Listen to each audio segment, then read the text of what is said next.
47,000 পৰিয়ালে প্ৰথম পৰ্যায়ত 1 বিঘা কৰি মাটি পাব। ইয়াৰ কাৰণে আমি কাম চলি আছে। অনলাইন আপুনিও এপ্লাই কৰিব পাৰে যদি আপুনি পিজিআৰ ভিজিআৰত আছে। যিসকলে আজি মাটি পোৱা নাই ইহঁতে বিটিসি হোৱাৰ আগতে পোৱা নাই আৰু বিটিআৰ হোৱাৰ আগতে পোৱা নাই। এতিয়া আমি কিছুমান ডাঙৰ সিদ্ধান্ত ললো আমাৰ চৰকাৰৰ সময়ত।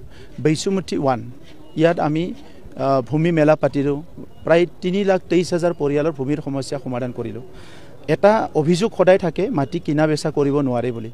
মাটি কিনা বেচা কৰাত বাধা দিয়া কোনো অৰ্ডাৰ নাই কাউন্সিলত। খালি মানুহটো 2003 চনৰ আগৰ হ'ব লাগিব, এইটো বেলেণ্ড ব্লক হ'ব নালাগিব বা ফৰেষ্ট লেণ্ড হ'ব নালাগিব।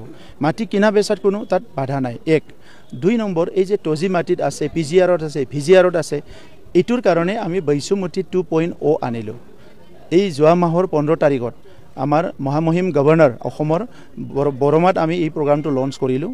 এতিয়া পিজিআৰ আৰু ভিজিআৰ মাটিত বসবাস কৰি থকা 47,000 পৰিয়ালে প্ৰথম পৰ্যায়ত 1 বিঘা কৰি মাটি পাব। ইয়াৰ কাৰণে আমি কাম চলি আছে।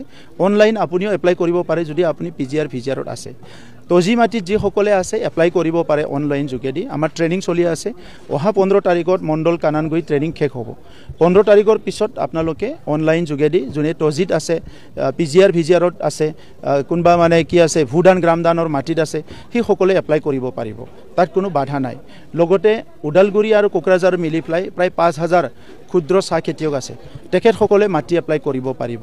যিসকলৰ অসম টি বৰ্ডত ৰেজিষ্ট্ৰেশ্যন নাই সেইসকলক আমি আমাৰ ইণ্ডাষ্ট্ৰি ডিপাৰ্টমেণ্টৰ ৰেজিষ্ট্ৰেশ্যন কৰিব দিছোঁ, যাতে তেখেতসকলে মাটিটো অতি শীঘ্ৰে তেখেতসকলৰ নামত আনিব পাৰে।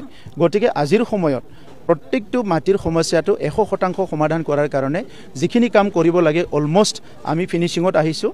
খালি ফৰেষ্ট লেণ্ডৰ ক্ষেত্ৰত যিসকলে এলিজিবল নহয় তেখেতসকলে অলপ সময় আৰু ৰখিব লাগিব। আৰু বেলেণ্ড ব্লকত যিসকলে নতুনকৈ আহিছিলে, যোনে বেলেণ্ড ব্লক গঠন কৰা সময়ত তাত নাছিলে, সেইসকলৰ কাৰণে নতুন আইন প্ৰণয়নৰ দৰকাৰ আছে। গতিকে এই কথাখিনি আজি আমি আলোচনা কৰি আছোঁ। চাওক 2003 চনটোৱে কাট অফ। তাৰ আগত 2003 চনত যিটো চুক্তি কৰিলে সেই চুক্তিত লিখি দিলে যে 2003 চনৰ আগত যিসকল আছে সেইসকলে ইয়াতে ভূমিৰ অধিকাৰ পাব।